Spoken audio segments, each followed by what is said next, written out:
All right, guys, thanks so much again for being here with us on News Now from Fox. I'm one of your hosts, Christy Larson. And one of the great things that we have is a lot of content coming from all of our Fox stations across the country right here to our News Now desk that we bring specifically here to you. Fox 11, KTTV, they're with Los Angeles. They sent us a special interview that I'm going to be playing here for you. They're doing a new segment called Your Take, and this time it's focused on the importance of that vice presidential candidacy. And so we all know we're all keeping our eye on Joe Biden at this time as we look forward to who he's going to pick to run with him for that 2020 November election. Here is Alex Michelson with Fox 11 Los Angeles with Your Take. I'm Alex Michelson, and this is Your Take. Right now, we want your take on the most important decision a presidential candidate can make, their choice for vice president. Joe Biden's decision for VP expected any day. A few leading contenders from right here in California. So who do you want to see him pick and why? How important is the VP selection? We've assembled a focus group from across our area, across the ideological spectrum as well. So let's get your take. Let's start with Miriam Gorbatov. Miriam, you're a student at UCLA, undecided. What are you looking for in a VP pick? I think it's great that Biden has vowed to pick a woman, but ultimately at the end of the day, it is most important that he chooses someone who's strong and competent. And if it's a woman, that would be amazing. I would want someone who has a plan to turn our economy around and get America back on track to success should something happen to the president. Jeannie Harrison, real estate management, Westlake Village. You're a Democrat. I mean, is this going to sway your decision one way or another? Absolutely not. Biden is it all the way, no question about it. At the same time, I think every single one of the candidates are strong. They're all experienced, and I would be comfortable with any one of them. I think they're excellent choices. Dean Shermay, in the real estate or hospitality industry, I should say, from Hollywood. Dean, does this matter? Is this going to be a game changer for you? It's going to be Susan Rice, baby, all day. We got the resume. She was a national security advisor. She's a smart businesswoman. She's going to help reestablish our stable footing in the world stage. And, she's got the familiarity with working 8 years with him in the Obama White House. So, and she's a smart businesswoman to kind of build up the economy where it needs to be. All right, we'll talk more about her in a moment. Let me just get real quickly. Kenneth Husar, Peter Van Voorhees, both of you on the conservative side. Is there anybody that Joe Biden could pick that could convince you not to vote for Donald Trump? Peter. No, I mean, Joe Biden, unless he picks some great Republican, no, there's absolutely no chance that I could vote for Joe Biden. And the reason being is Joe Biden is a few fries short of a Happy Meal. Look, I think he means well. I think Joe Biden is someone who, he did well in his career, but his time is past. He should have run in 2016. Whoever runs in 2020 as the VP, they might as well be the shadow president. So if you're voting for VP, you're voting for the president. Joe Biden's not going to be running anything in that White House. That I'll tell you. Kenneth, anybody for you? I think if Joe Biden was to surprise us as a president, he should pick a candidate to be his vice president that's an opposite ideology from him. From conception, the vice president was supposed to be in a position of bringing the other side, so it's not just one side of the country running the rest of the country. It should be both sides of the country running together. If he wants to be a powerful pick, it should be a pick that it will cover his weak spots and have him see in areas that he would not normally see. I think a Republican candidate would be very powerful and historical. We haven't seen that happen since the 1800s when you're talking about that. All right, so let's go through some of the picks because a lot of them are from right here in California. Tyree, let's begin with you. Your take on Kamala Harris.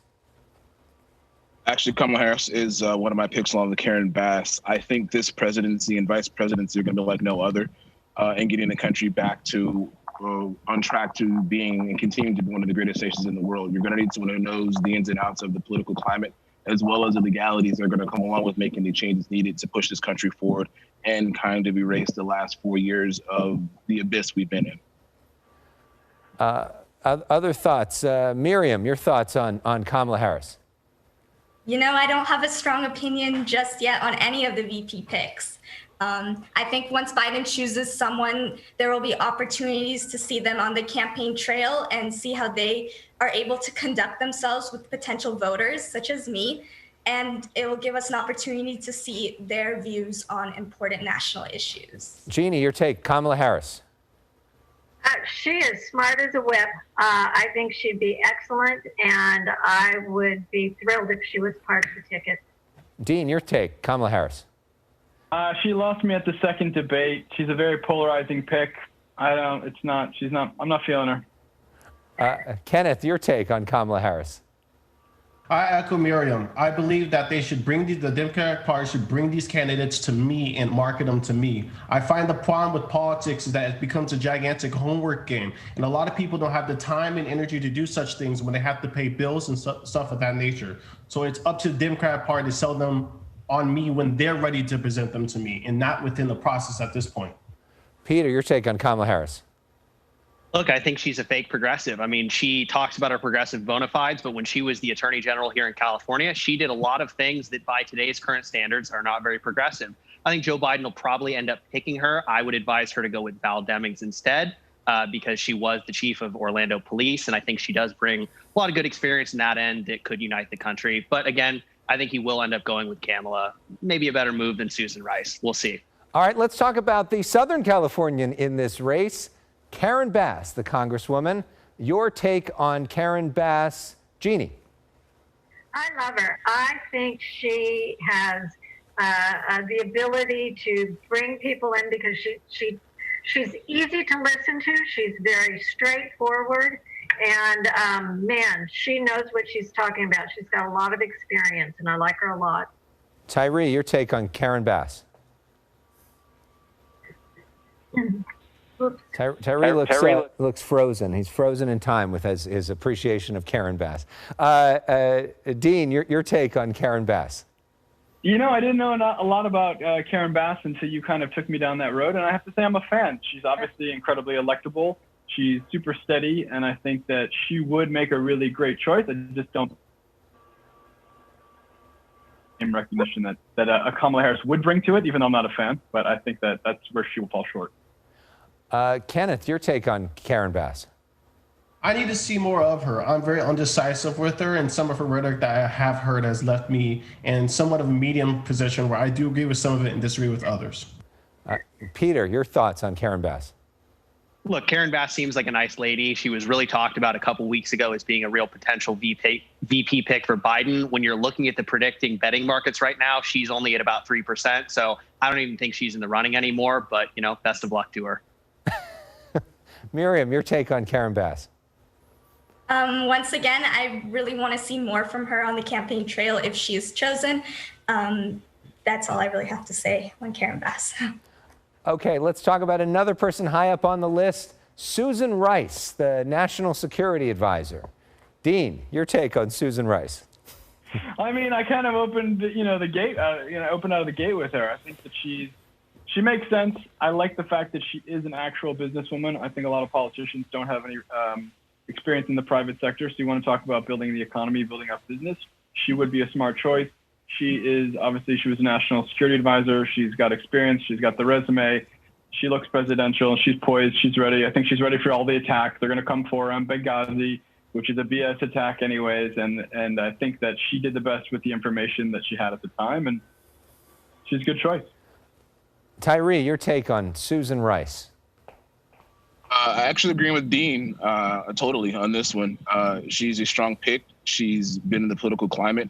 She knows the way around the politics and the government, and she'll be a strong, I wouldn't say counter, but she'll be a strong balance to President Biden, Vice President Joe Biden, going forward throughout their presidency.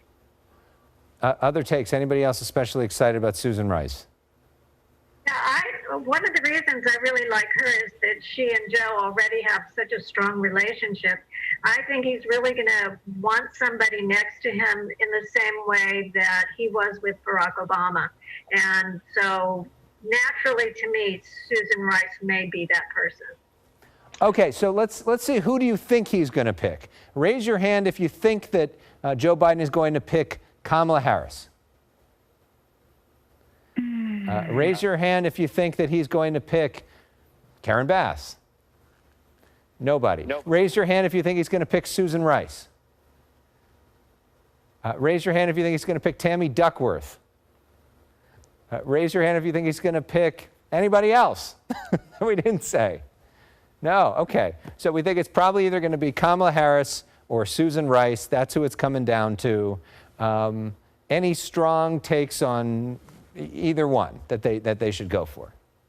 I think that looking at the situation and saying, I think it's going to be this or I think it's going to be that is ultimately going to be detrimental to the person. I think you should look at the situation and see what it brings. You shouldn't have any hopes and you shouldn't have any doubts. Be open-minded.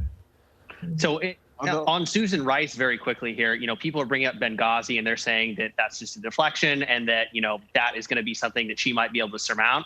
There's a lot of things that people don't know about Susan Rice. They don't know that she ignored the genocide of almost 1 million Rwandans in the 1990s. They don't know a lot of the other stuff that she did in the Obama White House, too. Benghazi is just the tip of the iceberg, and I can tell you, when she goes on those national talk shows again and tries to explain it, last time it didn't go well. I don't know if it's smart for Biden to have her go do that again on his behalf. It might lose him the election. All right, let's just, beyond the VP pick, let's go around the horn real quick. What's the most important issue for you to hear about from the president and the VP? Let's go around the horn. Dean, starting with you.